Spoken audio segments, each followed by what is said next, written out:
কাজ রিজিকে কি আছে বলা যায় না। হ্যাঁ, একটু আগে আমরা গিয়েছিলাম পাদরনাতে একটা কাজে। তো কাজ শেষে আমরা যখন বাসার দিকে আসতেছি, তখন ভাবলাম যে কিছু কিনে নিয়ে আসি বাসার জন্য। দেন হচ্ছে আমরা একটা বাঙালি ভাইয়ের দোকানে গেছি। যাওয়ার পরে কেনাকাটা করলাম। দেন হচ্ছে ভাইয়া আমাদেরকে কি দিছে, দাঁড়াও তোমাদেরকে দেখাই। এক এক করে অনেকগুলো পিঠা দিছে। তালের পিঠা, এরপর হচ্ছে মেরা পিঠা। মেরা পিঠাকে তোমরা কি বলো? এই যে ওনার মেবি মা পাঠাইছে দেশ থেকে। একদম আমরা যখন গেছি তখন উনি এগুলো ইয়ে করছে, বক্স থেকে, ডিব্বা আর কি, এটাকে কি বলে, ওইটা থেকে বের করে সব আমাদেরকে দিছে।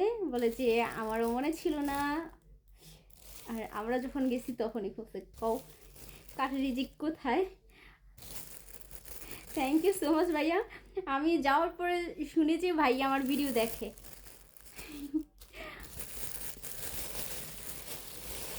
দাঁড়াও, মানে এতগুলা দিছে কি বলবো। ও নকশি পিঠা, শামুক পিঠা, দেখছো? দাঁড়াও, কতগুলা।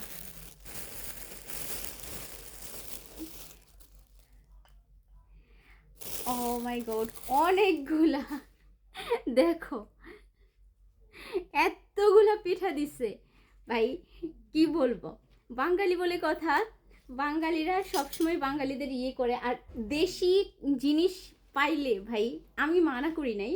আমার যদিও উচিত ছিল যে ভাইয়া না না নিব না এটা বলা উচিত ছিল, বাট আমি না একদম মানাই করি নাই, সত্যি কথা।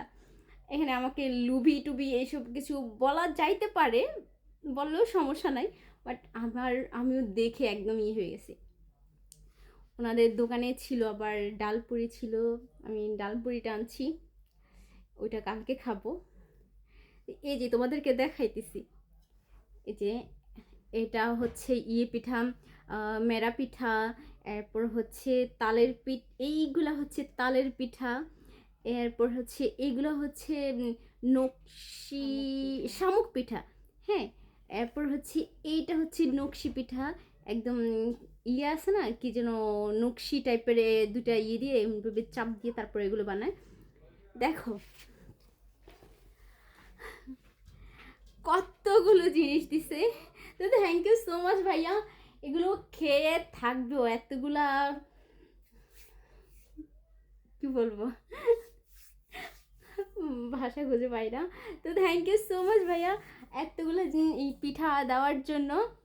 আর হচ্ছে এই তো, আসলে কার রিজিক কোথায় থাকে এটা বলা যায় না। ওখানে তো নাও যাইতে পারতাম ওনাদের দোকানে। আমি তো কখনো মনে হয় যাই নাই, না আমার খেয়াল নাই আসলে।